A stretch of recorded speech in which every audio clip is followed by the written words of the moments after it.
Yachiyo Nakazawa, author of Tsunami, The Stories of My Friends in Rikuzentakata, recently visited Camp Zama Library to present copies of her book and show her appreciation to the U.S. troops for their support during the Operation Tomodachi recovery efforts after Japan's 2011 earthquake. It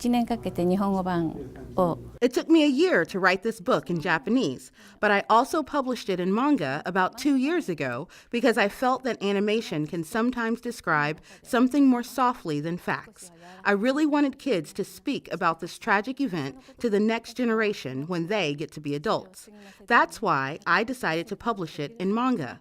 But at the same time, I felt I wanted more people living outside of Japan to know about this tragic event and not to forget the people who were lost during the earthquake and tsunami.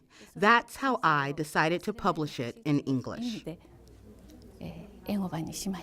The book is based on first-hand accounts from Ms. Nakazawa's friends, relatives, and old classmates living in the aftermath of the massive earthquake and tsunami that devastated her hometown of Rikuzentakata City in Iwate Prefecture. I think for most Americans, we only experience the disaster from what we watched on the news. And when we see those things from a distance, we don't get to hear about the stories of the people that suffered during that time. And really what made this such a disaster was because of the people that were lost and the people that continue to suffer today. And it's important to hear about the human spirit and their ability to overcome and just the resiliency that the Japanese people have displayed throughout this disaster.